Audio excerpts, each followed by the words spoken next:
so happy to see all those standing people. So can we have big clap for all those people?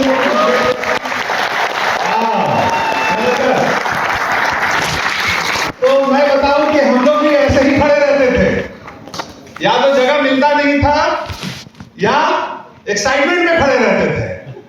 तो अगर आप excitement में भी खड़े हैं जगह होने के बावजूद भी, you still deserve a big clap.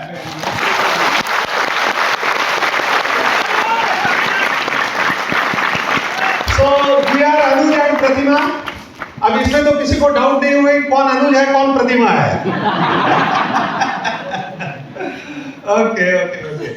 And we are from Jamshedpur. हम लोग जमशेदपुर से हैं, लेकिन हम लोग जमशेदपुर के रहने वाले नहीं हैं। हम लोग भी बेसिकली बिलोंग टू बिहार। हम लोग बिहार के रहने वाले हैं और जमशेदपुर जाना हुआ नौकरी के सिलसिले में। नौकरी का काफी पेट का सवाल था, तो हम बैंक में पटना में जॉब करते थे और उस समय हमारा ट्रांसफर जमशेदपुर कर दिया गया। सो बेसिकली हम लोग बिहार से हैं और हम बैंक में भी एक्सीडेंटली आ गए। बैंक में हमारा ऐसा कोई बैंक में रहने का, हमारा जॉब का कोई ऐसा कोई ड्रीम नहीं था। मैं फ्लाइंग करना चाहता था। I always wanted to be a pilot officer. तो हमने हमारा एक बार सिलेक्शन भी उसमें हुआ था और बेंगलोर में हमारी एसएसबी की इंटरव्यू हुई थी। कोई किसी ने एसएसबी इंटरव्यू दिया है सर्विस सिलेक्शन बोर्ड का? अच्छा अच्छा, वेरी गुड। तो सीडीएसई के थ्रू मैंने एसएसबी का इंटरव्यू दिया था। हमारी इंटरव्यू हुई थी बेंगलोर में और संयोग से मेरा सिलेक्शन भी हो गया था, लेकिन I was declared medically unfit. Medically unfit हमें डिक्लेयर कर दिया गया। फिर मैं अपने घर आ गया कि चलो अब तो मेरा तो एक ड्रीम मेरा नहीं पूरा हुआ। तभी हमारे एक ब्रदर एक डॉक्टर थे, तो उन्होंने कहा कि जो बीमारी हमको बताई गई वो बीमारी एक्चुअली हमें है नहीं। तो फिर आशा की किरण हमारी जगी और हमने अपना अपील किया मिनिस्ट्री ऑफ डिफेंस में और 26 दिन मेरा रीमेडिकल हुआ दिल्ली में, लेकिन फिर फाइनली नहीं होना था तो नहीं हुआ। और हम लोग बेसिकली रहने वाले हैं बिहार में, एक जगह है आरा। तो कोई आरा जानते हैं? यस। अच्छा, जानते हैं, सुना है। तो हम आपके जैसे बलजीत ने जब बताया कि मैं पठानकोट का रहने वाला हूं, तो पठानकोट हमारे यहाँ बहुत लोग जानते हैं, क्योंकि हमारे यहाँ आर्मी में बहुत सारे रिक्रूट है। मैं जहाँ का रहने वाला हूँ भोजपुर डिस्ट्रिक्ट है हमारा, तो हमारे यहाँ से आर्मी के रहने वाले बहुत सारे लोग आर्मी में जॉब करने वाले। और कई लोगों से मैं पूछता था कि आजकल कहाँ पोस्टिंग है, तो बोलते थे पठानकोट। तो पठानकोट वो बचपन से नाम मैंने सुना हुआ था, यू नो। तो जब बलजीत से पहली बार मुलाकात हुई और उन्होंने बताया कि मैं पठानकोट का रहने वाला हूँ, तो हमें याद आया कि यार वहाँ तो आर्मी का बेस कैंप है, इंडियन आर्मी का। तो खैर जो भी है, तो हम लोग भोजपुर डिस्ट्रिक्ट के रहने वाले थे। इनिशियल पढ़ाई लिखाई हमने वहीं पर की थी। पढ़ाई लिखाई में मैं अच्छा था, लेकिन मेरा ध्यान क्रिकेट खेलने में ज्यादा रहता था। मैं अपने यूनिवर्सिटी का क्रिकेट टीम का कैप्टन था और बहुत सारे अभी कुछ क्रिकेटर्स हैं जो कि रणजी ट्रॉफी वगैरह खेले, कुछ क्रिकेटर इंडिया से भी खेले, उनके साथ हमें खेलने का मौका मिला। सबा करीम का नाम आप लोगों ने सुना होगा। yes. तो सबा करीम के साथ हम लोग स्कूल बैच में हम लोग खेले थे। लेकिन जब हम लोग पहला मैच खेलने आए थे, तो हमारे और उनमें डिफरेंस ये था कि मैं अपने घर से चोरी छुपे आया था और सबा करीम जब खेलने आए थे तो उनके पिताजी उनके साथ आए थे। तो हम लोग में डिफरेंस। और जब मैं घर वापस गया तो मेरी बहुत पिटाई हुई थी। तो हमारे यहाँ क्रिकेट, चूंकि हमसे पहले जिन लोगों ने क्रिकेट खेला था उनका कोई बहुत बड़ा कैरियर नहीं हो पाया था, तो हमारे यहाँ भी कुछ ऐसा ही हुआ। तो एक समय के बाद हमने क्रिकेट खेलना छोड़ दिया। यूनिवर्सिटी कैप्टन होने के बाद हमने क्रिकेट खेलना छोड़ दिया और जॉब वॉब के इंटरव्यू के लिए हमने अप्लाई करना शुरू किया। और हमने, जैसा कि मैंने बताया कि सीडीएसई वगैरह में हमने दिया, तो वहाँ मेरा फाइनली सिलेक्शन नहीं हो पाया। एक दो बार उसके बाद मैंने एग्जाम दिया, लेकिन फिर फाइनली मेरा नहीं हुआ। चूंकि मेरा साथ कभी कभी हमें ऐसा लगता है कि किस्मत पे हमें बहुत भरोसा था और जो किस्मत में होता है वही होता है। तो हमारा डिफेंस में नहीं हुआ, एयरफोर्स में नहीं हुआ और फिर मैंने सोचा कि चलो यूपीएससी करते हैं और मैं आईपीएस ऑफिसर बनना चाहता था। तो हमने दिया और थोड़े मार्क्स से मेरा फाइनल कॉल नहीं आया। काफी ऊपर तक मैं गया, लेकिन फाइनल कॉल नहीं आया, क्योंकि वहां भी जाना नहीं नियत था। उसके बाद हमारे ब्रदर के जो फ्रेंड थे वो लोग बैंकिंग वगैरह दे रहे थे, तो मैंने भी बैंकिंग वगैरह देना शुरू किया। और शुरू क्या पहले ही साल में मुझे कुछ भी सोचने का मौका नहीं मिला, तो मैंने यूपीएससी भी दिया और बैंकिंग भी दिया। तो बैंकिंग मेरा सिलेक्शन हो गया। तो सबसे पहले हमारी पोस्टिंग हुई थी यूनियन बैंक में और मेरी पोस्टिंग पहली हुई थी यूपी में, एक आजमगढ़ करके जगह है, जानते हैं आप लोग? तो आजमगढ़ इसलिए भी फेमस है क्योंकि वहाँ दो बड़े प्रसिद्ध आदमी हुए हैं। एक तो कैफी आजमी हुए हैं जो कि बहुत बड़े शायर थे, और एक बहुत बड़ा गैंगस्टर भी वहाँ पैदा हुआ था उसी के घर जस्ट बगल में, जिसका नाम था अबू सलेम। तो मेरे पास दोनों संभावना थी। तो खैर इसी बीच में दरमियान में मेरा सिलेक्शन हो गया स्टेट बैंक में, और स्टेट बैंक में मेरी पोस्टिंग बिहार में हमें मिल रही थी, तो मैं स्टेट बैंक में चला आया। और हमें स्टेट बैंक में आना ही था। कभी आज तो खैर बहुत उतना मौका नहीं है मैं पूरी अपनी स्टोरी बताऊं, लेकिन अगर कहीं ऐसा शायद मौका मिले तो मैं बताने का प्रयास करूंगा कि बहुत अजीब सी परिस्थितियों में हमारा स्टेट बैंक में फाइनली मैं इंटरव्यू दे पाया। इंटरव्यू देने का भी ऐसा लग रहा था कि एकदम लास्ट मोमेंट पर मैं इंटरव्यू हॉल में पहुंच पाया। स्टेट बैंक में हमें आना था बिकॉज ऑफ 2 रीजंस। जैसे आज यहाँ बहुत सारे लोग बैठे हुए होंगे ना, तो कुछ लोगों को पकड़ के भी लाया गया होगा, कुछ लोगों को कुछ समझा के लाया गया होगा, कुछ लोगों को झूठ बोल के लाया गया होगा। तो आपको जो कारण से भी लाया गया हो, you are sitting at the right place, आप बिल्कुल सही जगह पे हैं। और आप यहाँ से भाग नहीं सकते क्योंकि जिन्होंने आपको लाया है उन्होंने आगे पीछे देखिए सारे लोगों को उन्होंने खड़ा करके रखा हुआ है। तो आप चुपचाप शांति से 1-1.5 घंटा हमारी बातें समझ में आए, हमारी बातें अच्छी लगे ना लगे, चुपचाप शांति से आप हमें सुनो। अगर आप इसे धमकी समझते तो धमकी है। ओके, तो क्योंकि हम लोग बिहार वाले हम लोग धमकी देते हैं, वो शरीर में ताकत हो या ना हो लेकिन आवाज में दम है। तो मैं फिर मुझे स्टेट बैंक में आना था क्योंकि 2 रीजन था स्टेट बैंक में। एक तो जिनको आपने पीछे बैठे हुए देखा ना, वो भी स्टेट बैंक की वजह से हमें मिली है। उनके पिताजी स्टेट बैंक में थे और मैं अपनी पोस्टिंग कराने के लिए गया, उन्होंने अपनी बेटी के लिए हमें पकड़ लिया। और दूसरा रीजन ये था कि मैं पटना में राजभवन ब्रांच में ब्रांच मैनेजर था, और उसी दौरान में हमारे जो एक डिप्टी मैनेजर थे उन्होंने हमें इस बिजनेस प्लान के बारे में बताया। वो एक्चुअली हमको कुछ बताना चाहते थे। मैं स्टेट बैंक में मेरा कैरियर ग्राफ बहुत ही बढ़िया था, और हमारे बैचमेट अभी यहाँ J&K बैंक है ना, तो J&K बैंक को हेड कर रहे मेरे बैचमेट अमिताभ चैटर्जी उनका नाम है, और वो मेरे बैचमेट थे और वो हेड है पूरा, मैनेजिंग डायरेक्टर है अभी J&K बैंक के। स्टेट बैंक में थे, फिर उनको यहाँ अभी पोस्टिंग अभी 6 महीना पहले यहाँ मिली है। सो मैं देख रहा था एयरपोर्ट वगैरह पे सब J&K बैंक लिखा हुआ था, तो मैंने उनको मैसेज भी किया। ये बहुत अच्छा लग रहा था कि मेरा बैंक है, बिकॉज मेरा बैचमेट अभी वो उसको हेड कर रहा है। तो मेरा भी कैरियर ग्राफ वैसे ही चल रहा था। लेकिन इसी बीच में पटना में जब मैं था राजभवन ब्रांच में, गवर्नर हाउस ब्रांच में ब्रांच मैनेजर था, तो मेरे एक डिप्टी मैनेजर हुआ करते थे, उनका नाम था सैयद जमील अहमद ओलाई, और वो हमको कुछ बताना चाह रहे थे। और मैं तो चूंकि बैंकिंग में था तो मुझे ऐसा लगता था कि यार मेरा जो डाउनलाइन है, मतलब मेरा जो डिप्टी मैनेजर है, अगर वो डिफोकस हो जाएगा तो सारा बैंक का काम हमें करना पड़ेगा।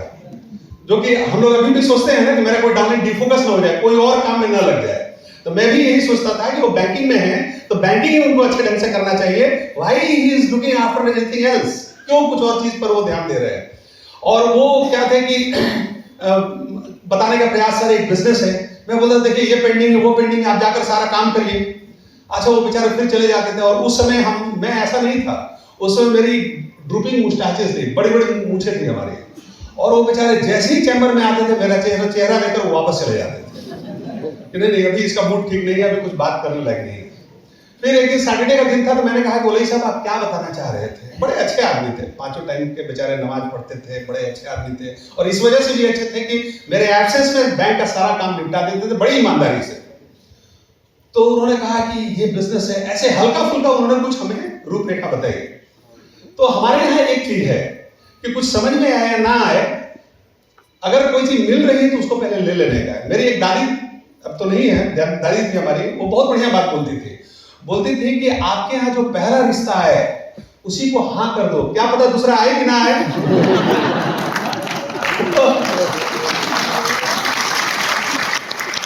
तो हमारे ब्रांच में उस समय ऑडिट चल रही थी, लेकिन हमने कहा कि हमको ये ठीक ठाक लग रहा है, आप हमें दे दीजिए, बाद में देखेंगे इसको। मैंने उस समय 4-5 हज़ार रुपये, पता नहीं, याद नहीं अभी हमें, मैंने उनको दिया और उन्होंने किट मंगा के उन्होंने हमारी ज्वाइनिंग करा दी। तो पहले जब उन्होंने ज्वाइनिंग कराई तो शुरू में तो क्योंकि ऑडिट चल रही थी हमारे ब्रांच में, तो 1 महीना हमने कोई काम नहीं किया। दैट वाज सितंबर 2001। सितंबर 2001 में उन्होंने हमारी ज्वाइनिंग कराई और उस समय हमारे ब्रांच में ऑडिट चल रही थी, तो मुझे कुछ और भी करने का कोई फुर्सत नहीं था। तो मैंने उनसे कहा कि भाई अभी 1 महीना के बाद, क्योंकि बैंक में ऑडिट चल रही थी, अब मैं ब्रांच मैनेजर था तो सारा जिम्मा मेरा था। और जैसे ही मेरा ऑडिट खत्म हुआ, उन्होंने अपने अपलाइन को उन्होंने फोन करके बताया कि सर अब रास्ता क्लियर है, अब चल के इनका ओपनिंग कर दिया जाए। तो मैं कुछ भी के लिए तैयार नहीं था, लेकिन खैर उन्होंने कहा कि ठीक है। हमने कहा हमने तो लाइसेंस ले लिया है ना, पैसा तो आपको पेमेंट कर दिया है ना। और मुझे लगता था कि मैं चैन से बैठूंगा, मैं किताब खोलूंगा, देखूंगा, और देखूंगा तो मैं कुछ ना कुछ कर ही लूंगा। लेकिन वो लोग पीछे पड़े हुए थे। उसके बाद वो लोग घर में आए, उन्होंने ग्रैंड ओपनिंग वगैरह की, और उसके बाद अक्टूबर 2001 में मेरा ग्रैंड ओपनिंग हुआ, काम वगैरह स्टार्ट हुआ। पहली मीटिंग जब हमने बुलाई तो हमारे घर में हमने जितने लोगों को भी इनवाइट किया था उसमें से कोई नहीं आया, और मैं बहुत गुस्सा हो गया। मुझे बहुत अजीब सा लगा, अरे यार हम बुलाए, लोग नहीं आए, तो मेरी क्या औकात है समाज में। तो मैंने उसके बाद कुछ अपने फ्रेंड्स को गाली दिया और हमने कहा कि नेक्स्ट मीटिंग में बुला रहा हूँ।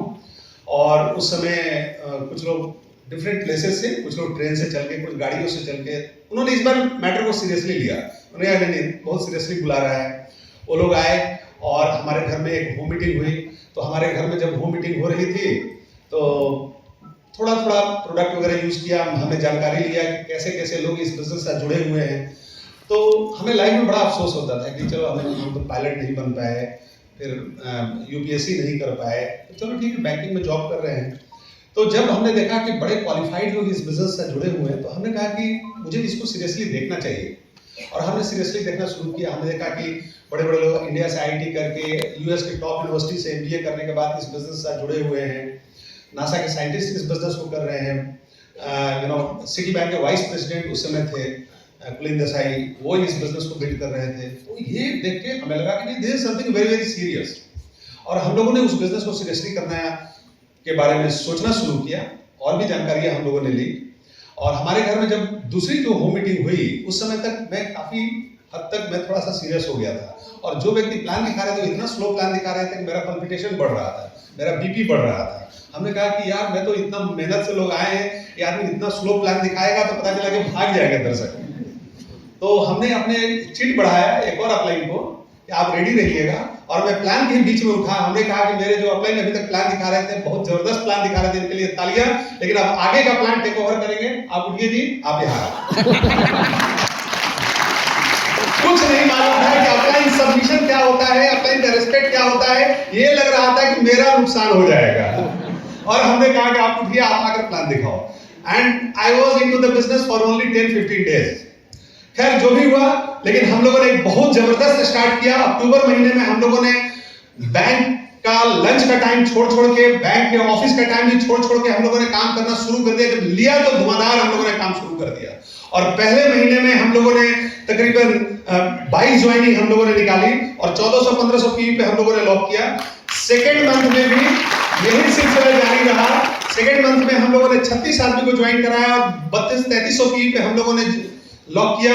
और मैं सोच रहा था कि अभी तो 2 से 3 महीनों में मैं 10,000 पीवी चला जाऊंगा। और इसी बीच में बैंक ने मेरा ट्रांसफर कर दिया।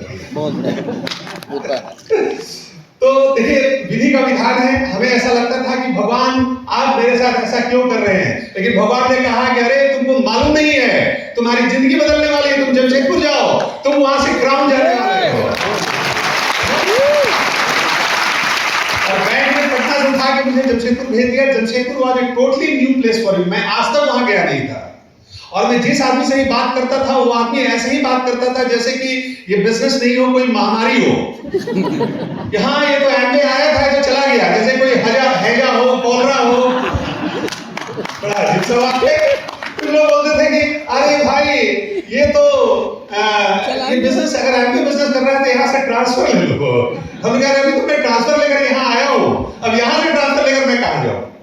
खैर जो भी कुछ था, लेकिन क्या था कि वो जब जिस दिन आप पहले एक आदमी से बात कर लेते हैं कि ये अच्छा बिजनेस है, मैं कर रहा हूं, आप भी करो, अगर आप कैरेक्टर वाले आदमी हैं, उसी दिन आपका कमिटमेंट इस बिजनेस का हो गया। और मेरा कमिटमेंट इस बिजनेस का हो गया था, उसी दिन हो गया था जिस दिन मैंने पहले आदमी को बताया था कि अच्छा बिजनेस है, मैं कर रहा हूं, भी देखो तो कर सकते हो। और मैं यहाँ बैठे हुए मैं आप ही सारे लोगों को मैसेज दे रहा हूं कि अगर आप 2 दिन से भी इस बिजनेस में हैं और आपने अगर एक आदमी से भी इसकी चर्चा कर दी है कि ये अच्छा बिजनेस है और मैं इसको रिकमेंड करता हूं, उस दिन के बाद आपके पास पीछे जाने का रास्ता बंद हो जाता है। तो हम लोगों ने वहां जमशेदपुर में जब बिजनेस करना शुरू किया तो आप लोगों को भी जो परेशानी आई होगी, आप लोगों को लगता होगा कि आपको यूनिक परेशानी आई होगी, हम लोगों को भी वैसी ही यूनिक परेशानी है। हम लोग भी जब लोगों के यहाँ जाते थे तो किसी के यहाँ गए, हम लोग जब प्लान दिखाने के लिए जाते थे, उसके बाद फॉलोअप करने के लिए जाते थे, वो आदमी अपने छोटे बच्चे को बाहर भेज देता था और बच्चा बाहर आकर बोलता था कि अंकल पापा बोले हैं कि बोल दो कि पापा घर में नहीं है। Oh my God. तो हम लोग को कोई ना कोई रास्ता ढूंढते थे। हम लोगों ने डिसअपॉइंटमेंट ना हो उसका रास्ता ढूंढ लिया। हम लोगों ने ये ढूंढ लिया कि हम लोग कोई ज्वाइन करे या ना करे, एक चीज पक्का करना है कि कोई अगर नहीं ज्वाइन करता है ना तो उसके यहाँ पक्का जो खिलाए वो खा के आना है, कुछ ना कुछ नुकसान करा के आना है। और कभी कभी तो ऐसा होता था कि कोई आदमी जैसे कि अगर नहीं कोई ज्वाइन करता था तो हम लोग उस समय दिन भर खाने के बारे में सोचते रहते थे। तो यूं ही ऐसे ही मेरा 120 केजी वेट नहीं हो गया था। उन्हीं सारी इतने लोगों से हमने ना सुनाना कि मेरा वजन बढ़ते चला गया, क्योंकि जो ज्वाइन किए उनके यहाँ तो धीरे धीरे खाए, लेकिन जो नहीं ज्वाइन किए वहां हमने हॉगर ईटर की तरीके से खाया कि नहीं ज्वाइन कर रहा इसका खा के इसका नुकसान करना है, ऐसा इसको बर्बाद कर देना कि इसको पैसे की जरूरत पड़ जाए। तो देखिए बेसिक फंडामेंटल ये है कि आपको सीखने की जरूरत है कि कैसे आप डिसअपॉइंटमेंट को आप अपने लाइफ से हटाते हैं।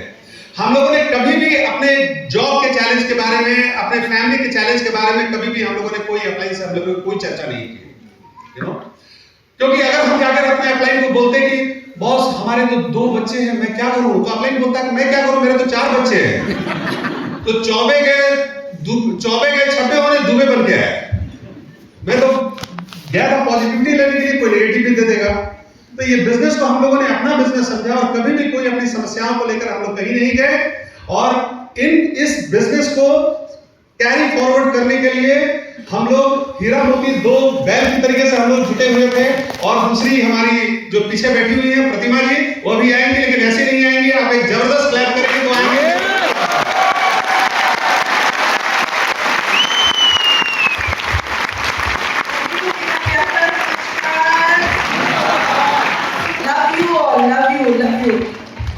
फ्राइडे को पता चला कि जम्मू से बुलावा आया है। रात में मैं जिम से लौटी और अनुज बताए कि जम्मू से बुलावा आ गया है। मैंने कहा जाएंगे। पता नहीं था कि इतने ब्यूटीफुल पीपल लोगों से मिलना होगा।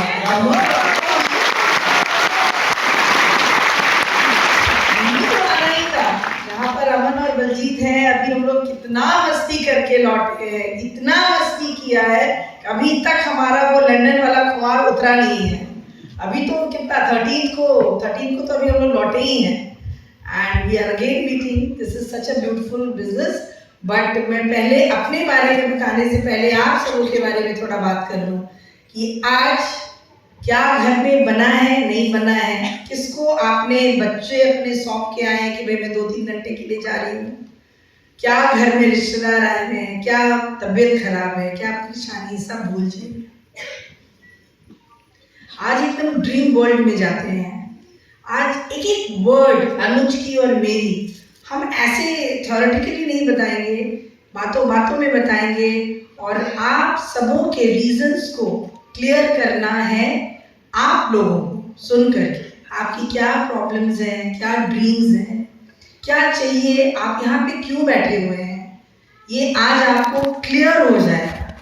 क्योंकि यहाँ जितने लोग बैठे हैं ना, सब अलग अलग हैं, सबकी सोच अलग है, सबकी समस्याएं अलग अलग हैं, हमारी भी थी।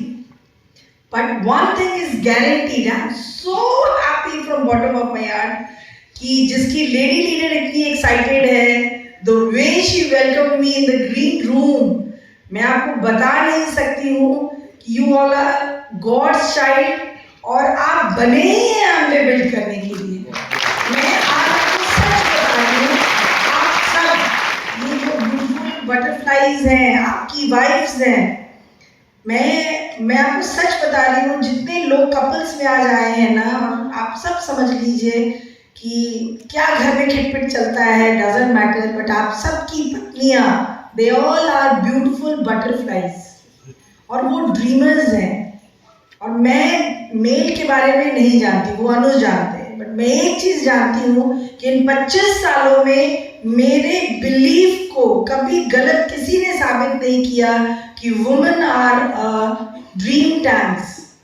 अगर आपकी पत्नी सपने देख रही है, अगर आपकी पत्नी आपको खोद रही है कि कुछ करो, निकलो, क्यों नहीं निकलते हो? अगर आपकी वाइफ अपनी जरूरतों के लिए, अपने सपनों के लिए, अपने बच्चों के लिए, अपने घर के लिए दिन भर आपको बोलती है, हिम्मत करती है, you are a lucky fellow. ये मेरा 25 इयर्स का एक्सपीरियंस है। जिस घर की लेडी ड्रीमर नहीं है, हार्ड वर्कर नहीं है, जो हस्बैंड कमा के ला दिया उसी में गुजारा चला लिया, कुछ एक्स्ट्रा करना नहीं है, अपनी आइडेंटिटी की फाइट नहीं हो रही है, बुरा नहीं लग रहा है कि कोई उनको उनके नाम से नहीं पहचानता, तो फिर आपका बिजनेस मुश्किल में है। And you are luckiest fellow if your wife is ready to pay the price।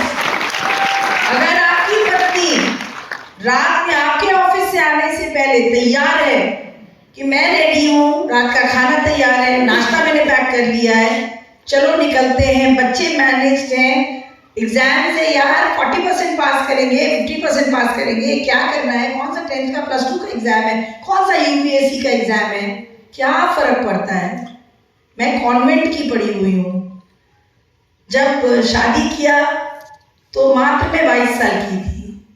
जब मैं +2 में थी तो अनुज से एंगेजमेंट हो गई थी। He was the first man जिससे मेरे फादर ने शादी की बात चलाई।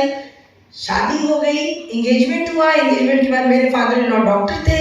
उन्होंने कहा कि मैं एक गुड़िया घर में नहीं लाऊंगा, राठौर साहब आप अपनी बेटी को 3 साल का ग्रेजुएशन कराइए, तब तक मेरा बेटा भी अभी जस्ट नौकरी में एंटर किया है, मुझे भी अपनी डॉटर की शादी करनी है। तो 3 साल हमारा अच्छा खासा कोर्टशिप पीरियड चला। उस समय में मोबाइल नहीं था, हम लैंडलाइन से बात किया करते थे, और बात इतनी किया करते थे कि पापा को उस समय में हजारों के बिल पेमेंट करते थे, but my father never said anything to me. और 3 साल मैंने अपना ग्रेजुएशन कंप्लीट किया। ये बैंक में थे, ये यूपीएससी की तैयारी कर रहे थे, और यूपीएससी में मेंस क्लियर होने के बाद इंटरव्यू क्लियर होने का नहीं होने का रीजन सिर्फ मैं नहीं हूँ। मुझे कोई ब्लेम नहीं करेगा कि मैं इनसे बात करती थी, क्योंकि इनको क्राउड जाना था, डेस्टिनी कुछ और था, इसीलिए नहीं था। इनको बहुत बोलते थे कि तुम पिंकी से बात करते हो इसलिए तुम्हारा इंटरव्यू क्लियर नहीं हो रहा है। उनको क्या मालूम था कि बंदा विदेशों में रहने वाला है, क्राउड जाने वाला है, सपनों की दुनिया में जीने वाला है। तो कभी कभी गॉड आपको ऐसी जगह से निकालते हैं जहां पर आपकी जान अटकी हुई रहती है, जहां पे आपको लगता है कि ये नहीं मिली तो बस अब जिंदगी में कोई नहीं मिलेगा। ठहरो भाई, अगर कोई नहीं मिली तो कोई और मिली जो आपके बगल में बैठी हुई है, and she is your queen, she is your princess. Amway is the answer. मैं आपको सच बता रही हूँ, जिंदगी के 25 साल इस बिजनेस को हमने दिए हैं। शादी के बाद मैंने जॉब किया, और शादी के बस 5 साल हुए थे, 2 डॉटर्स हो गई थी, और तब ये बिजनेस हमारी लाइफ में आया। तो मेरी 2 प्यारी डॉटर्स हैं, दोनों बहुत बड़ी हैं, बड़ी वाली मैरिजेबल एज में आ गई हैं। अब तो उसके लिए हम लोग लड़का भी देख रहे हैं। Both are doing job. वो दिल्ली गुड़गांव में रहती हैं, साथ में रहती हैं। बड़ी वाली एक बहुत बड़ी एमएनसी कंपनी में कंट्री हेड है, और सेकेंड वाली सीनियर असिस्टेंट मैनेजर है एक बहुत बड़े एमएनसी कंपनी में। And they are living their own life, they are too independent. क्योंकि आपके बच्चे एमवे बिजनेस में जिंदगी जीना सीख लेते हैं, वो कल्चर्ड हो जाते हैं, वो अपनी रिस्पॉन्सिबिलिटीज उठाना सीख लेते हैं, उन्हें पेरेंट्स की भी जरूरत नहीं होती है।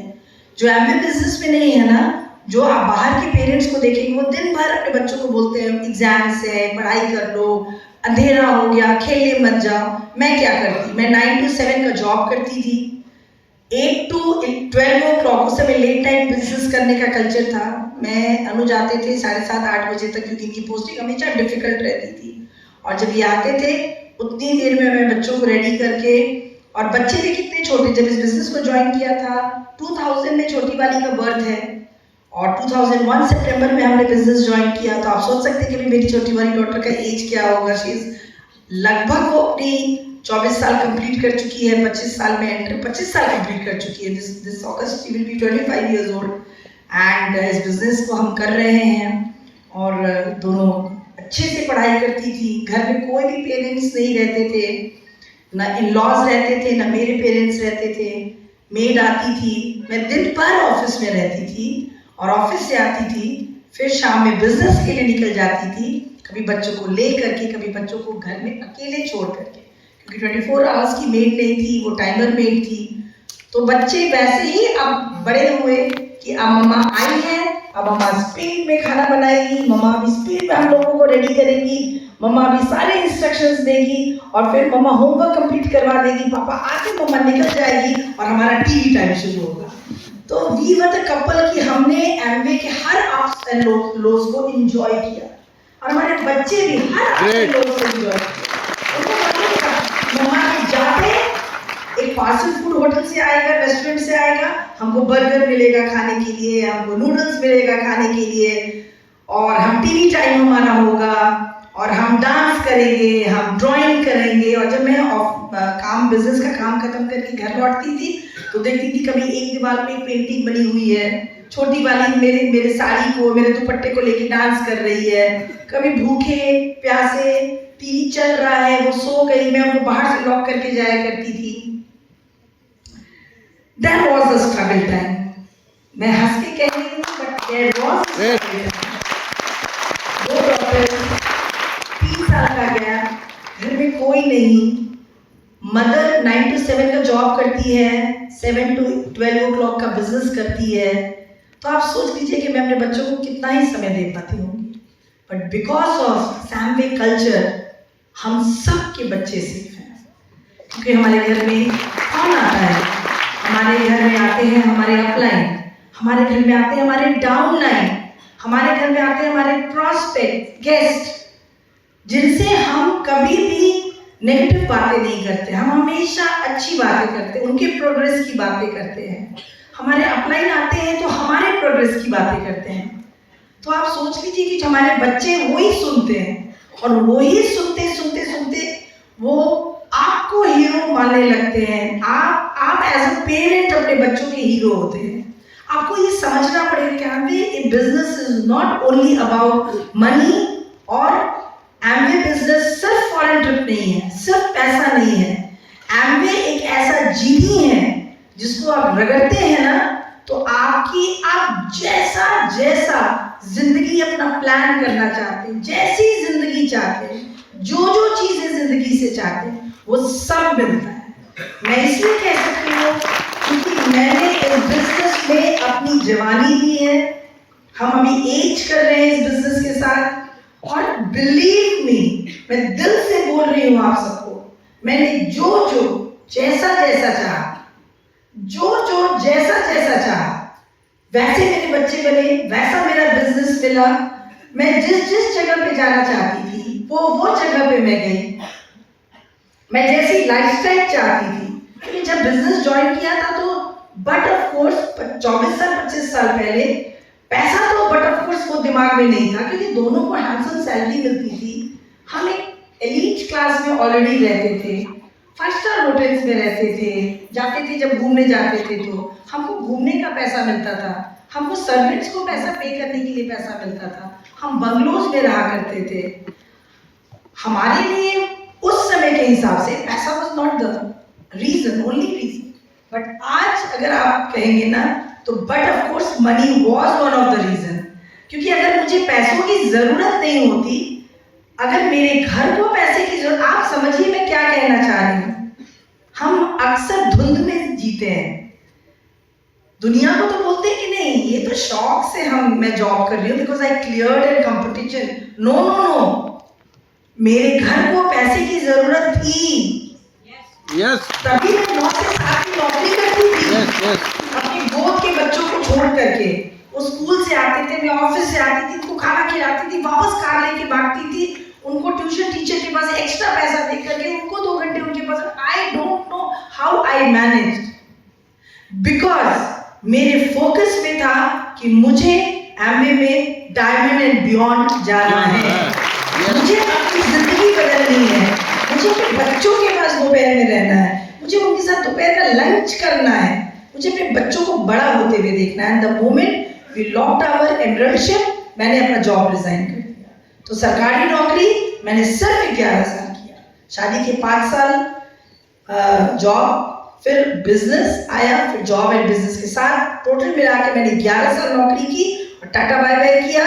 और उसके बाद मैं अपने बच्चों के साथ दोपहर में लंच भी करती थी, मैं बिजनेस भी बिल्ड करती थी, और इतना अच्छा हमारा बिजनेस हुआ कि मात्र 9 साल में हम डायमंड चले गए। और उसके मेंटरशिप लॉक करने के ठीक 6 महीने के बाद हम डायमंड क्वालिफिकेशन में एंटर करके और हम डायमंडशिप लॉक किए, फिर फाउंडर्स डायमंड गए, EDCs गए, और अब हम बहुत आगे जा रहे हैं। मैं आपको बता रही हूँ, आप सोचिए ना कैसा है ये बिजनेस भाई, कैसा है ये बिजनेस, फ्री ऑफ कॉस्ट।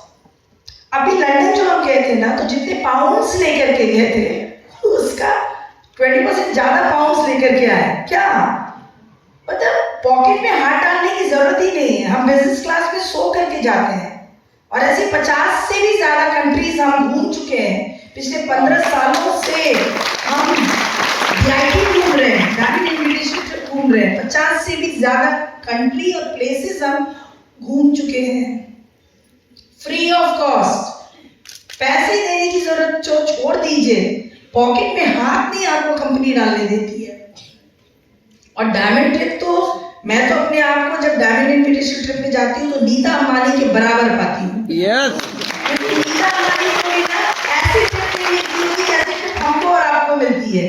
आप क्या बात करते हैं, आप घर से बाहर आपको निकलने में हिचक होती है, आप बच्चों को एडजस्ट नहीं कर पाते हैं। हम ये बिजनेस कर किसके लिए रहे हैं? बच्चों के लिए कर रहे हैं, लाइफस्टाइल चेंज करने के लिए कर रहे हैं, और अपनी जिंदगी बदलने के लिए कर रहे हैं। आपको ये समझना पड़ेगा कि Amway business is a god sent business, a unique business, और इसके जैसा कुछ और अपॉर्चुनिटी दोबारा आपकी जिंदगी में नहीं आने वाला है। इस इंतजार में मत बैठिए कि फिर कुछ और अपॉर्चुनिटी आएगा और आप राजा बन जाएंगे। एमवे आपको पहचान देती है, आपको एक जिंदगी जीने का सलीका सिखाती है, आपको सिक्योर करती है। आपके बच्चे आपको हीरो मानने लगते हैं। इससे ज्यादा और क्या चाहिए जो बाहर की दुनिया में आजकल हो रहा है। अब हम सब जानते हैं ना, Amway is a wonderful business, believe me. मैंने थॉरली एंजॉय किया इसके ups and downs and lows and high को, बहुत एंजॉय कर रही हूँ। 25 सालों से क्वीन लाइफ जी रही हूँ और अपने ड्रीम को पॉलिश करती हूँ, और हर दिन 5 नए ड्रीम्स ऐड करती हूँ और अपने आप को हाई रखती हूँ, हैप्पी हूँ। जिस दिन मैंने साइन किया था इस बिजनेस को वो दिन है, और आज अभी इस दिन इस वक्त का दिन है। अनुज और प्रतिमा के सेकंड में ईश्वर जानता है, एक सरसों के दाना के बराबर भी डाउट कभी नहीं आया। हम बिल्ड करते चले गए, क्योंकि हमारा काम था बिजनेस बिल्ड करना। जैसा सिस्टम बोलता था, जैसे हमारे अपलाइन बोलते थे, जैसा कंपनी बोलता था, हम बस करते चले गए। अवार्ड्स एंड रिवॉर्ड्स हमारे पीछे पीछे पीछे पीछे, कभी आगे आगे आगे आगे आते चले गए, हम यहाँ पहुँच गए। और अब सेकेंड सेशन में मैं आपको बताऊंगी कि और हम क्या कर सकते हैं इस बिजनेस में, अपनी जिंदगी को बेहतर से बेहतरीन बनाने के लिए, खुद को असफलता से सफल बनाने के लिए, और जिंदगी को रियल सेंस में हैप्पी बनाने के लिए। Thank you. वाह, क्लैपिंग तो आगे तक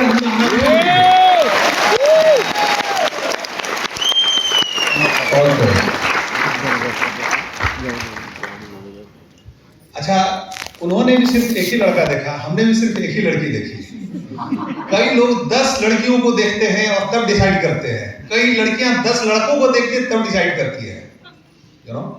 तो हम तो क्या हुआ कि हमारा एक फ्रेंड था, वो रोज लड़की को देखता था, और बोला नहीं इससे नहीं करें उससे नहीं करेंगे। हमने कहा इतनी लड़की देखो क्या तुम्हारी शादी माधुरी दीक्षित से हो जाएगी, जो है उसी को माधुरी दीक्षित समझो, यू नो। तो आज हम लोग का डिसीजन सही रहा ना? यस।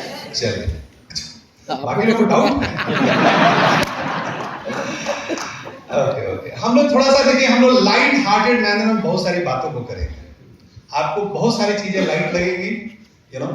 तो कई लोग क्या है ना कि जिंदगी में कहाँ लाइट रहना है कहाँ टाइट रहना है, ये हम लोगों को डिसाइड करने की जरूरत है।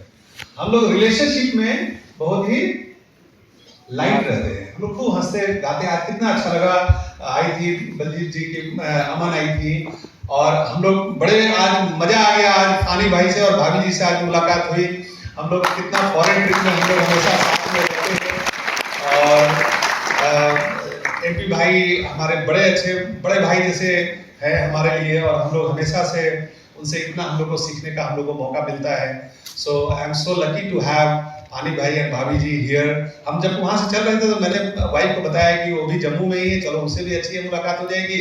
और बलजीत और अमन से तो अभी हम लोग लंदन में इंडिया को जिता के आए हम लोग एजबेस्टन में। तो हम लोग बोल सकते हैं कि अभी वहाँ इंडियन टीम में एक ही दिक्कत है कि हम लोग नहीं है वहाँ। हम लोग रहते तो लॉर्ड्स में भी जीतते, यू नो।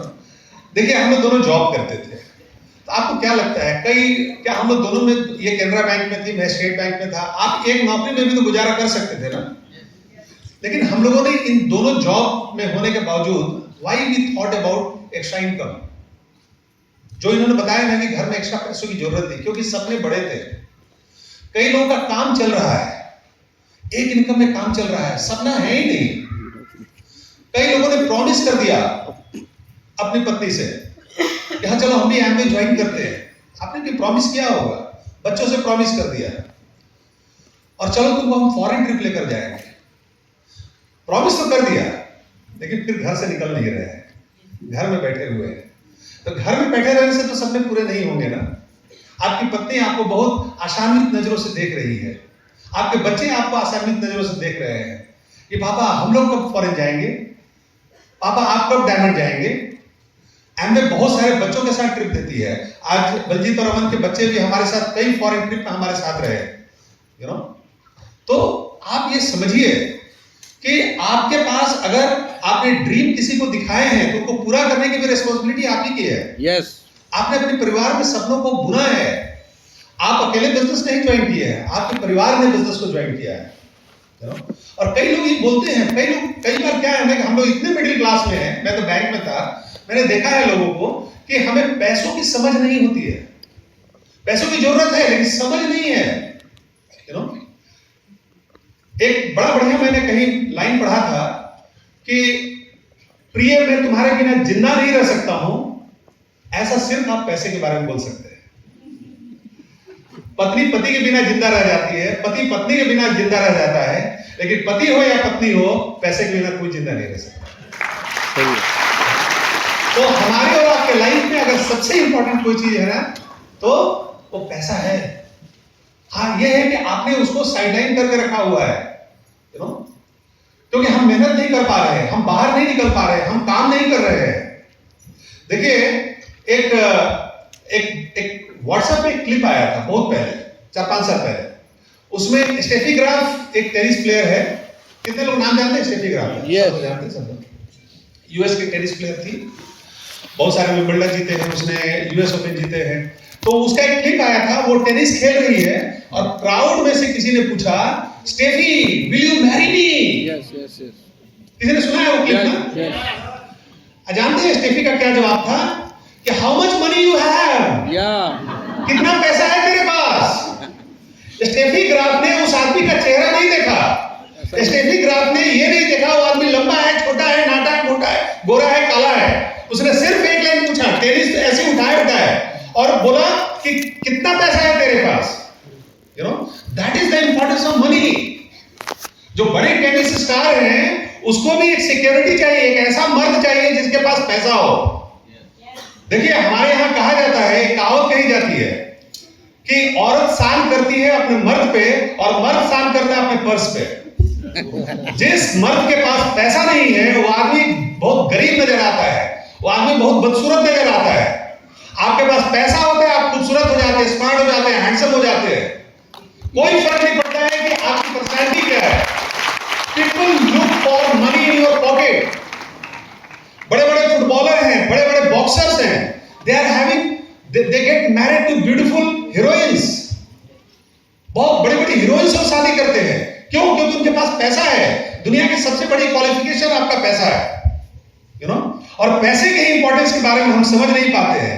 बड़ी दुखद बात लगती है कि आपके ड्रीम को बिल्ड करना पड़ता है। This is one dream which we all must have. पैसे के इंपॉर्टेंस के बारे में किसी को समझाने की जरूरत नहीं पड़नी चाहिए, यू नो। लेकिन एमबीए बिजनेस क्या सिर्फ पैसा ही देता है क्या?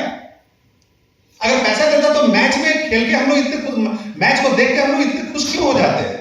हम लोगों ने कभी ये नहीं कहा कि जो मैच में को दिखाने के लिए ले जा रहे हो। और एमबीए ने जहां हम लोग को मैच दिखाया, वो हम अपने पैसे से नहीं जा सकते थे। जिस जगह पे हम लोग बैठे हुए थे, वहां का टिकट था 1 लाख रुपया। That was the lounge for the most rich people, richest people के लिए वो लाउंज था। और वहां एमबीए ने बिठाकर हम लोग को मैच दिखाया था, यू नो। तो आपके पर्स में पैसा भी हो जाए, लेकिन वो अचीवमेंट का एहसास एमबीए ने कराया था। ऐसा नहीं था कि सारे लोगों को वहां ले जाकर मैच वो दिखाया गया था, वो उन लोगों को दिखाया गया था जो उसके लिए क्वालिफाई किए थे। हमारे और आपके जीवन में पैसा तो इंपॉर्टेंट है ही, लेकिन एमबीए बिजनेस आपको वो चीज भी देता है जो आप पैसों से नहीं खरीद सकते। अगर कोई स्पोर्ट्समैन किसी कोई ओलंपिक में कोई एक मेडल लेकर आता है, वो मेडल हो सकता है कि आप मार्केट में लेने जाएं तो 50,000 1 लाख रुपया में वो गोल्ड मेडल मिल जाएगा आपको, लेकिन उसकी वैल्यू वो नहीं होगी जो उसने वो ओलंपिक में अचीव करके उसने प्राप्त किया है। वो एहसास आपको एमबीए बिजनेस कराता है। आज अमिताभ बच्चन हो, विराट कोहली हो, क्या हम सिर्फ उनको इस वजह से जानते हैं कि अमिताभ बच्चन का बॉम्बे में 10 मकान है? No, never. We recognize him for his achievements. Virat Kohli को हम इस वजह से नहीं जानते हैं कि उसका 1000 करोड़ की उसकी प्रॉपर्टी है। विराट कोहली को हम इस वजह से जानते हैं because what he has achieved in his life. तो सिर्फ पैसा ही नहीं है इस बिजनेस में, पैसे के साथ साथ आपको अचीवमेंट का भी एहसास ये बिजनेस कराता है। एक ह्यूमन बीइंग के लिए अगर आप कमरे में आपको बंद कर दिया जाए और बोला जाए कि खूब पैसा लो और खाओ पियो, आप 4 दिन में उस कमरे से भाग जाएंगे आप, क्योंकि हम इंसान हैं। आप जब ताली दे रहे हैं ना, तो हमको इतनी खुशी हो रही है कि मैं आपको बता नहीं सकता हूं।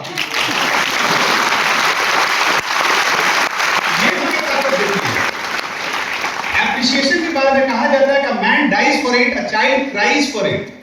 बच्चे को भी अगर आप ध्यान नहीं देते हैं ना, उसको एप्रिशिएट नहीं करते हैं ना, तो बच्चा भी दुखी हो जाता है, यू नो।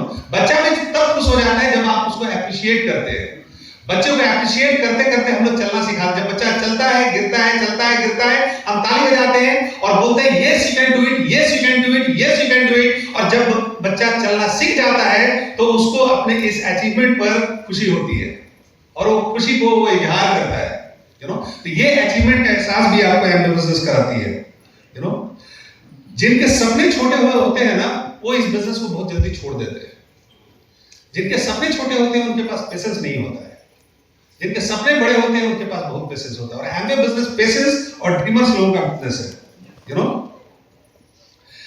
कई बार क्या है कि देखिए, ये जो आगे में जो लीडर जो बैठे हुए हैं ना, ये वो लीडर है जिनकी सेल्फ इमेज उनको गवारा नहीं करती है कि वो नीचे वो बिजनेस में डाउन रहे, and that is the reason they work very very hard.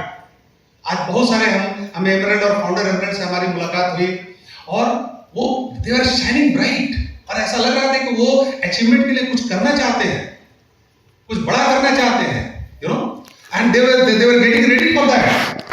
तो आपके सपने कितने बड़े हैं, ये आपके बिजनेस के साइज को डिटरमाइन करेगा। आपको कई बार लगेगा कि वो आदमी को हमने प्लान दिखाया, उसने क्यों नहीं ज्वाइन किया, यू नो। कई बार लोग अपने सपनों को ताला लगाते हैं। आप कई बार लोगों के यहाँ जाएंगे, आपको ऐसा लगेगा कि यार मैं तो समझा रहा था लेकिन वो आदमी समझ नहीं रहा था, मैं गया और उसने दरवाजा बंद कर दिया। तो हम लोग तो कभी मजाक में ये भी बोलते थे, वो कई लड़के हमारे पास आते बोलते थे कि सर हम तो गए थे और अंदर था लेकिन दरवाजा नहीं खुला, अंदर से दरवाजा बंद रखा। हमने कहा तुमको मालूम नहीं है दरवाजा दोनों तरफ से बंद होता है, उसने अंदर से बंद किया था, तुम भी बाहर से बंद करके चल दो। वो तो हम मजाक में बोलते थे, लेकिन फैक्ट ये है कि उन्होंने दरवाजा बंद नहीं किया था, उन्होंने अपने सपनों को बंद किया था, उन्होंने अपने भविष्य को बंद करके रखा था। और ये अपॉर्चुनिटी आपको एमवे बिजनेस देता है। आज देखिए कोई क्वेश्चन नहीं करता है कि एमवे चलता है कि नहीं, आज सवाल ये है कि हम और आप चलते हैं कि नहीं। आज हमें और आपको साबित करने की जरूरत है। जब हम लोग आए थे तो लोग बोलते थे अच्छा एमवे चलेगा, उस समय ये क्वेश्चन रेलिवेंट हो सकता था, लेकिन उस समय भी और आज भी हमेशा से एक चीज है कि एमवे जो चल रहा है, आज हमें और आपको साबित करने की जरूरत है कि हम और आप चल रहे हैं कि नहीं। ग्रेट। आपको अपने काम से, मेहनत से, डेडिकेशन से, अपने ड्रीम्स से आपको यह साबित करने की जरूरत है कि हम चल रहे हैं कि नहीं। आज एमवे को साबित नहीं करने की जरूरत है, हमको और आपको साबित करने की जरूरत है।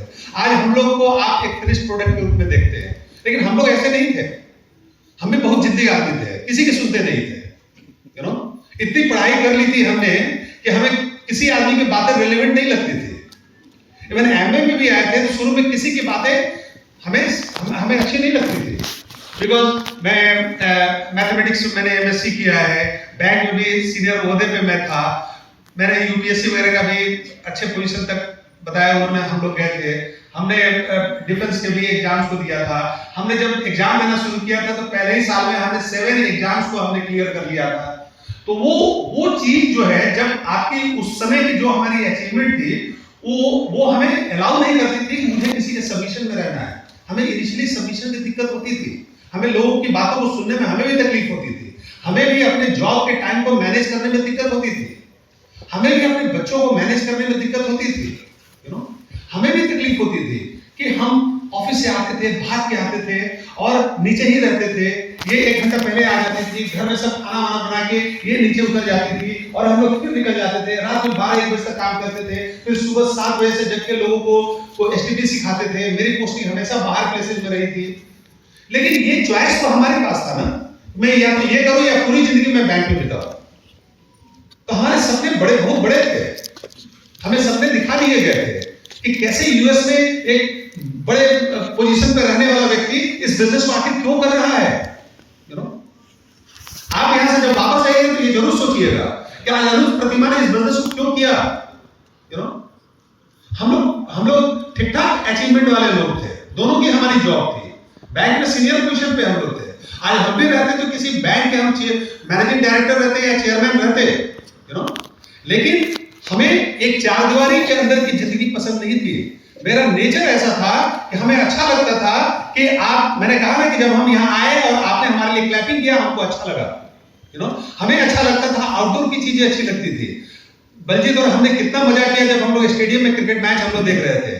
पूरे स्टेडियम में हम लोग सबसे एक्साइटेड लोग थे, बिकॉज हम लोग आउटडोर के लोग थे और अंग्रेज परेशान हो रहे थे। हम लोग इतने एक्साइटेड थे कि अंग्रेज को भी एक्साइटेड हम लोग कर देते थे। यू नो, जब सुमन गिल चौका मारता था तो हम लोग अंग्रेज से बोलते sir please clap, sir please clap, और हम लोग क्लैपिंग करते थे क्योंकि हमारी एक्साइटमेंट इतनी बड़ी थी। यू नो, तो हमारे नेचर को वो सूट करता था। आपको ये देखने की जरूरत है। यू नो, हमें फॉरेन ट्रिप जाना अच्छा लगता था, हमें ये अच्छा लगता था कि मेरी पत्नी जो जॉब पे जाती है ना बहुत परेशान हो जाती है, तो मैं उसे घर पे ला दूं, लेकिन उस पैसे की उनको जरूरत थी, उनके हाथ में पैसा चाहिए था। तो पहले उनके हाथ में इनकम देना था, फिर उनको कहने की हमारी ताकत हो पाती कि अब आप आराम से घर पे बैठ सकती हो। You know, so being a man of the house, ये हमारी और आपकी रिस्पांसिबिलिटी है कि हम ये देखें कि हमारे घर की औरत को हम कैसे सुखी रख सकते हैं, कैसे उनके सपनों को पूरा करने में हेल्प कर सकते हैं। यू नो, वो बच्चों को छोड़ के जाती थी, उन्हें बहुत तकलीफ होती थी। तो मैंने कहा कि हम आपका एक फंडामेंटल उपाय कर देते हैं, परमानेंट उपाय कर देते हैं। अब आप आराम से घर पे रहिए, आपको कोई ऑफिस जाने की जरूरत नहीं है। लेकिन मैंने सूखा सूखी नहीं बोला था, हम लोग पहले एमरेल्ड गए थे और वो एमरेल्ड की इनकम इतनी ज्यादा थी जो कि उनके बैंक इनकम की कई गुना हो गई थी। यू नो, तो ये सारा चीज हम लोगों ने किया था, अपने सपनों के लिए किया था। इसी वजह से किया था क्योंकि सपने हमारे बड़े थे। जब आपकी इनकम आती है ना तो आप ताकतवर हो जाते हैं। हम भी तो नौकर थे ना, हम तो नौकरी करते थे ना बैंक में, और नौकरी करने वाला आदमी ना नहीं बोलना जानता है। यू नो, लेकिन हम लोगों ने सारा कुछ किया ताकि हमारा बिजनेस बड़ा हो सके। जब हम लोग बैंक में थे तो हमारे बैंक में कंप्लेन भी हो जाता था। ये नौकरी के साथ साथ जब आप सक्सेसफुल होते हैं ना, शुरू में लोग आपको मजाक में लेते हैं, तुम भी ज्वाइन कर लिए हो, हम भी किए थे, कुछ नहीं हुआ। तो एक तरीके से बोलना चाहता, अगर आपके कोई दोस्त ऐसा बोले तो आप एक तरीके से ये समझ लिए वो ये बोल रहा है कि हम नहीं किए तुमसे भी नहीं होगा। कोई नहीं बोला तुम मत करो, बोला उसका ये कहना है कि तुमसे नहीं होगा, और मेरा यही कहना था कि ठीक है तुमसे नहीं हुआ लेकिन हमसे हो जाए। यस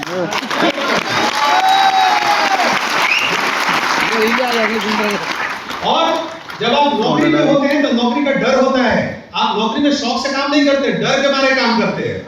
बॉस की बात आप बहुत प्यार से नहीं मानते हैं, डर के मारे मानते हैं, यू नो। और ये डर आपकी तब खत्म हो जाती है जब आपका एक स्ट्रॉन्ग साइड का इनकम हो, और ये आपके बिजनेस आपको देता है। यस जब हम बैंक में थे तो बैंक में कंप्लेन हुआ, तो जब मैं प्लैटिनम गया तो कंप्लेन हुआ, लोगों ने देखा अरे तो सक्सेसफुल हो गया, इसके नाम से कंप्लेन कर दो। ये तो बैंक के टाइम में ये एमबीए बिजनेस करते हैं। तो मेरे पास आए तो कोई जरूरी है कि मैं सत्य हरिश्चंद्र हूं, मैं हमेशा सही बोलूंगा। हमको जितना झूठ बोलना होता था हम बैंक में झूठ बोलते थे। हमने कहा हम और एमबीए ना अबे वो तो मेरी वाइफ करती है। और फिर हमने कहा कि सर हम वाइफ को समझाते हैं कि मत कर एमबीए, लेकिन वो मेरा बात सुनती नहीं है। फिर हमने उनसे पूछा सर आपकी वाइफ आपका बात सुनती है क्या? बोले कि नहीं जी। बोले तो हाथ मिलाइए।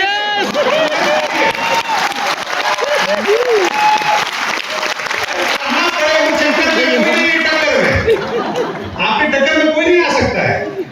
फिर एक बार और कंप्लेन हुआ, उस समय जब हम लोग एमरल्ड चले गए थे तो हम एमरल्ड 4 लिख सके, एमरल्ड चले गए थे, अच्छा पैसा आता था। उस समय फिर दोबारा कंप्लेन हुआ। इस बार कंप्लेन मेरे केस में नहीं हुआ, मेरे नीचे 3 बैंक में प्लैटिनम हुए थे, एक ही लेन में। ऊपर कंप्लेन, जब आप प्लैटिनम देंगे तभी कंप्लेन होगा। उसके पहले they don't take you seriously. उसके बाद उनको लगता है ओह तो इसको पैसा आ रहा होगा, इसके अगेंस्ट में कंप्लेन करो। तो उन लोगों ने उनके अगेंस्ट में कंप्लेन किया। उन्होंने कहा कि so and so so and so so and so they are doing MBA business, और मेरे बारे में लिखा कि Anuj Singh he is kingpin of the caucus. तो मुझे जाके डिक्शनरी में देखना पड़ा, भैया इसका बड़े खतरनाक एक अंग्रेजी लिखे हुए हैं। बैंक के बड़े विद्वान लोग होते हैं, लेकिन वो अपनी एनर्जी कहां डाल रहे हैं आप देख रहे हैं उनको। तो उन्होंने कंप्लेन किया, फिर इंक्वायरी आया मेरे पास। तो अब क्या था कि अब रामू जो था अब वो अमीर हो गया। तो मेरे पास आया और उन्होंने पूछा कि mister Singh you are doing MBA business? हमने कहा कि हाँ सर वो तो करते तो हैं। अब मैं ना क्यों बोलूं? कल ही से मैं बैंक नहीं आऊंगा, तुम बोलो तो कल ही से मैं घर बैठ जाऊंगा। यस तो उन्होंने कहा अरे how can you say that you are doing MBA business? You can't do MBA business, you are a senior banker, आप सीनियर बैंकर हैं, आप कुछ और नहीं कर सकते हैं। हमने कहा कि सर आप एक चीज बताइए कि अगर हमको किसी बिजनेस से 1.5 लाख पौने 2 लाख रुपया आए, उस समय वैसे ही आता था, तो 1.5 लाख पौने 2 लाख रुपया आए, और उस समय बैंक में हमारी सैलरी 80-82 हजार रुपया थी। हमने कहा कि अगर 1.5 लाख 2 लाख रुपया आए 1-2 घंटा लगा के, क्योंकि हमें प्रोस्पेक्टिंग भी तो करनी थी। जो आदमी मेरी इंक्वायरी करने आया था उसकी मैं प्रोस्पेक्टिंग भी कर रहा था। आप सोच लीजिए कि हम लोग का क्या करने जाता। तो हमने कहा कि अगर 1.5 लाख 2 लाख रुपया आया सर पार्ट टाइम भी 2 घंटा लगा के, तो सर वो इनकम को छोड़ देना चाहिए। सर आपके घर में पैसे की जरूरत नहीं है। अरे बहुत जरूरत है यार। तो बोले कि 1.5 लाख 2 लाख रुपया आता है ये। हमने कहा कि हाँ सर, कभी 2.5 लाख भी चला गया।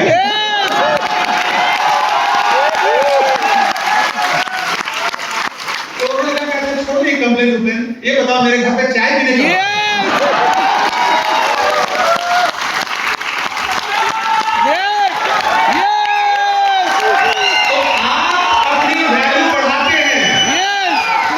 सक्सेसफुल होते हैं ना, क्यों आपको एमरल्ड डायमंड जाना चाहिए? ताकि आपके दोस्त जो सोच रहे थे कि ये नहीं कर पाएगा, आप उनको साबित कर सकें कि मैं कर सकता हूं, मैंने कर लिया। तो बिजनेस को अपने एटीट्यूड के साथ करिए, लेकिन एक चीज पक्का करिए कि इस बिजनेस का जो फंडामेंटल्स है उनको जरूर फॉलो करिए। पिछले 1.5-2 सालों में हम लोग जैसे बिजनेस कर भी रहे हैं, साथ में थोड़ा बहुत ध्यान हमने अपने हेल्थ पे भी दिया है। हमने तकरीबन 20-25 किलो हमने कम किया है, यू नो। पहले से अगर जो पहले हमें देख रहे होंगे तो पता नहीं बलजीत को पता नहीं याद है कि नहीं, तो आई वाज अराउंड 108 केजीज थे हम अभी से 3 साल पहले। तो अभी मैं 82-83 केजी का हूँ। तो हमने तकरीबन 25 किलो वजन भी कम किया है, और पहले से काफी फिट हो गया हूँ, काफी अच्छा वेट भी उठा लेता हूँ। एक साथ 30-40 पुशअप्स में मैं कर लेता हूँ। और मेरी कोई एज बहुत ज्यादा नहीं है, मैं अभी बस 60 का होने वाला हूँ। तो ये हेल्थ भी हमने अपना री-अचीव किया है। और ये बिजनेस के जितने भी प्रॉब्लम्स हैं ना, आप उन प्रॉब्लम्स को सॉल्व कर सकते हैं। जब डॉक्टर ब्राइस से किसी ने पूछा कि अब आप ये बिजनेस नहीं कर सकते, तो उन्होंने पूछा क्यों नहीं कर सकते, तो बोला कि आपका एज ज्यादा हो गया है। बोला अच्छा, तो कम एज के लोग कर सकते हैं? बोला हाँ। तो उन्होंने सारे यंग लोगों को स्पॉन्सर कर दिया। किसी ने किसी से पूछा कि आप नहीं कर सकते हैं क्योंकि आप जो है बहुत लंबे हैं, तो उन्होंने कहा कि अच्छा थोड़े कम लंबे वाले को स्पॉन्सर कर दिया। प्रॉब्लम ये नहीं, आपको किसी ने पॉल राय से बोला कि आप नहीं कर सकते क्योंकि आप कम पढ़े लिखे हैं, उन्होंने एक से एक एजुकेटेड लोगों को स्पॉन्सर कर दिया। तो ये आपके ऊपर डिपेंड करता है कि कैसे आप अपने बिजनेस को बिल्ड करते हैं, कैसे आप अपने बिजनेस को रीस्ट्रक्चर करते हैं। It's a free business, it's a business of freedom. You decide कि हमें कैसे करना है। आज देखिए जम्मू में कहां से कितना दूर, सब जगह से, कठुआ से, यहाँ से वहां से, सब जगह से लोग आए हुए हैं, पठानकोट और कहां से लोग आए हुए हैं। तो ये सारे लोग ऐसे थे जहां की पहले बिजनेस नहीं था। आज हमारे जो खजूरिया साहब हैं, तो उन्होंने बताया कि वो वैष्णो देवी के मंदिर में काम करते थे। Can you imagine? अभी हमारे यहाँ के जो होस्ट हैं, उन्होंने बताया कि वो एग्रीकल्चर डिपार्टमेंट में काम करते थे। तो इट डजंट मैटर आप कहाँ काम करते हैं, कहाँ नहीं काम करते हैं, आप कुछ भी करते हैं नहीं करते हैं, you can still build this business provided आपके पास सपने हो और आप उसको बड़ा करने का प्रयास करें। ग्रेट। और लास्ट में इस सेशन को समाप्त करने से पहले मैं एक ही बात बोलूंगा कि किसी से बहस मत करिएगा, किसी से झगड़ा मत करिए। आप अपने गोल्स को क्लियर रखिए, आप अपने थॉट्स को क्लियर रखिए। एक बार जंगल में क्या हुआ कि एक गधे में और एक चीते में बहस हो गई। 2 लाइन का है, समझ लीजिए। तो गधे और चीते में बहस हो गई। तो गधा तो गधा था, चीता बोल रहा था उधर का घास हरा है और गधा बोलता था नहीं नीला है। तो अब दोनों में खूब झगड़ा हुआ, खूब बहसबाजी हुई। तो जो कोई फैसला नहीं निकला, तो वो दोनों गए कि चलो शेर से जाके पूछते हैं। तो शेर के पास गए और उन्होंने, गधे ने कहा कि देखिए सर, सामने का घास नीला है और ये चीता बोलता है कि ये हरा है। तो शेर ने कहा कि हाँ, सामने का घास नीला है। बोला तुम जाओ। तो गधा बोला कि चीता को, देखो हम सही बोलते थे ना, तुमको कुछ समझ में नहीं आता है, खामखा मेरा टाइम खराब करते हो। फिर वो लोग आगे गए। फिर गधे को लगा कि इसने 3 दिन से मेरा दिमाग खराब करके रखा है कि घास हरा है, जबकि घास मैं बोल रहा था कि नीला है। तो फिर बोला कि फिर चलो, फिर पकड़ के चीता को लाया शेर के पास और बोला कि सर, जब घास नीला ही था तो ये 3 दिन से इसने मेरा दिमाग खराब कर रखा है, मैं कोई काम पे नहीं गया हूँ, मैंने कुछ भी नहीं किया हुआ हूँ। तो शेर ने कहा कि हाँ ये तो बात है। तो चीता, जब वो गधा थोड़ी दूर चला गया, तो चीता ने कहा कि सर, घास तो हरा था, लेकिन आप कैसे एग्री करके कि घास नीला है? और आपने, शेर ने क्या किया था कि चीता को उसने एक सजा दे दिया था। उसने कहा कि तुम जंगल के 4 चक्कर लगाओ। जब बहस किया तो बोला कि तुम जाके 4 चक्कर लगाओ। तो चीता जब आया तो उसने कहा कि सर, आपको भी हकीकत मालूम है कि सामने का घास हरा है और गधा गलत बोल रहा है, फिर भी आपने हमें सजा दे दिया। तो शेर ने कहा कि तुमको सजा इस वजह से नहीं दिया गया, तुमको सजा इस वजह से दिया गया कि जब तुमको मालूम है कि घास हरा है, हमको भी मालूम है घास हरा है, पूरी दुनिया को मालूम है घास हरा है, सिर्फ एक गधा है जो भी बोल रहा है कि नीला है। तुमने गधे से बहस किया। तो आपको मालूम है कि आपका बिजनेस ग्रेट है, पूरी दुनिया जानती है कि ग्रेट है, आपके अपने जानते हैं ग्रेट है, आपकी डाउनलिंग जानती है कि ग्रेट है। किसी भी व्यक्ति से बहस